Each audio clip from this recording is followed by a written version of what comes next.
Hello, and welcome back to Smith Landing Cattle.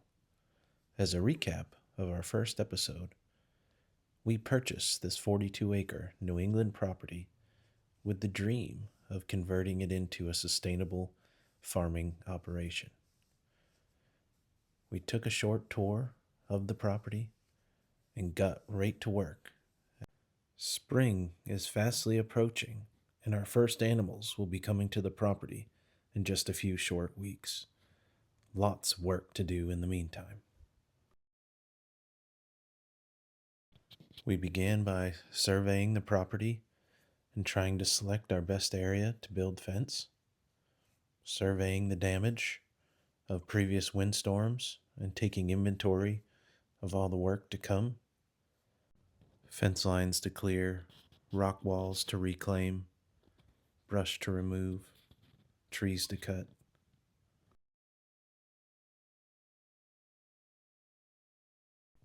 And then it was time to get to work.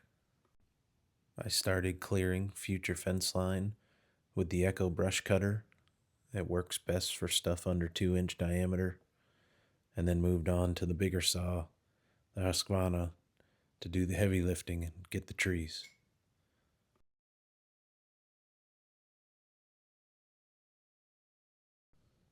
This portion of the property has a mature red pine plantation, and cleaning up that undergrowth brush really gives it a cool look, really chasing that kind of European forest appearance. Pretty sweet.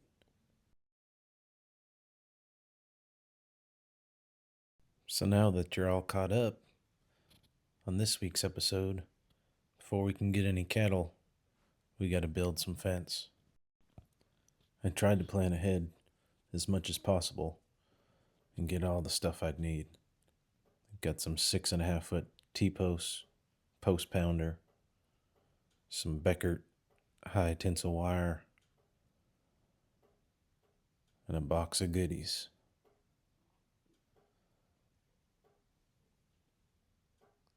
Got some cable for underground, some clamps for the grounds, for the electric fence, some fencing pliers,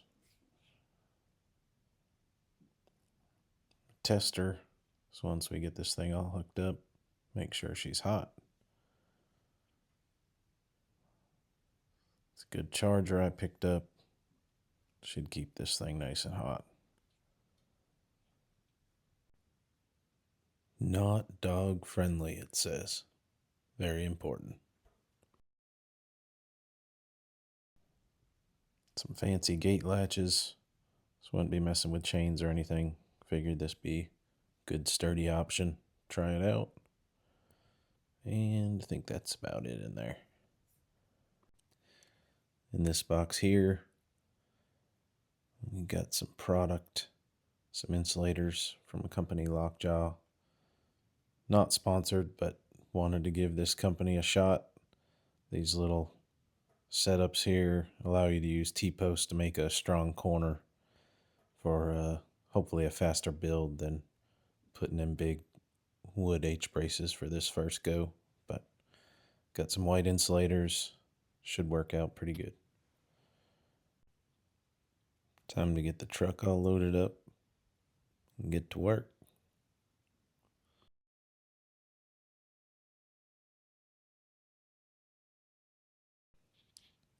Get some bundles of T-posts distributed out. And then some neighbors stopped in to check in and see how the progress is going. Always nice to have friendly neighbors when you're trying to build a farm.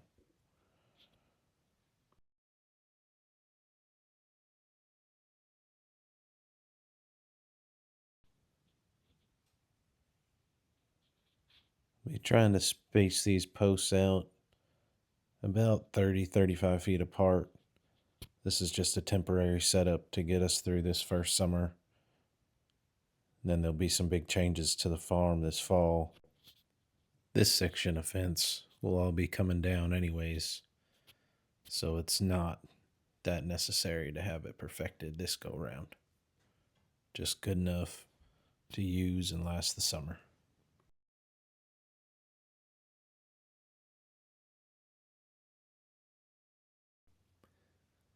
It's still quite cool and damp this time of early spring in Maine.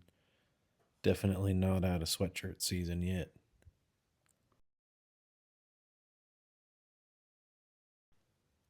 This portion of the fence, like the last, is just temporary for this summer, so it'll also be coming out this fall.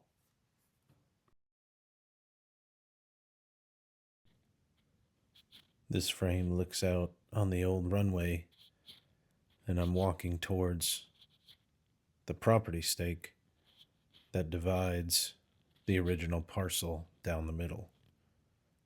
The old farm property with the airstrip was originally 122 acres, and when we purchased it with 42 of that 122. We've had plenty of moisture this spring. As you can tell, the grass is tall and lush, and the dandelions are coming through. Should make for a good start to grazing season for the cattle coming in a few weeks. And since we are literally starting this deal from scratch, all good farms need a tractor. Checked them out, local dealers, John Deere, Kubota. They all have their pros and cons, but I couldn't pick. So I got a John Deere zero turn. Take care of one. Sweet little unit. Should make maintaining the farm property pretty easy. And a Kubota tractor. I went with the L4701. Kubota was offering really good 0% financing. So I got it hooked up. Got the third function hydraulics right from the dealer. Bucket, forks, bush hog. This thing is set up nice. Went with the industrial tires over the ag tires. Hopefully not tear up the ground as much. Hydrostatic machine. Definitely going to enjoy that.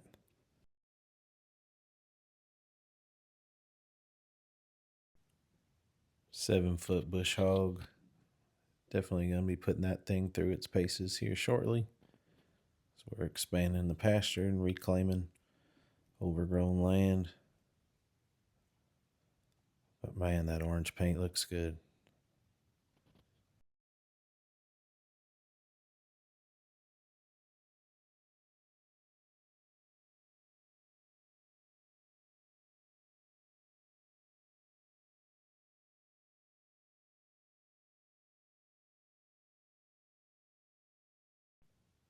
Very user-friendly setup, and overall really happy with this initial purchase. Got her tucked in behind the shop. Thing is sweet. Always dreamed of owning a tractor.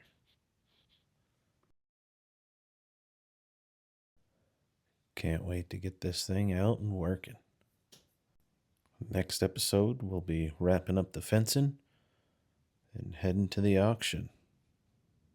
Hopefully get us some critters for the summer. Thanks for watching.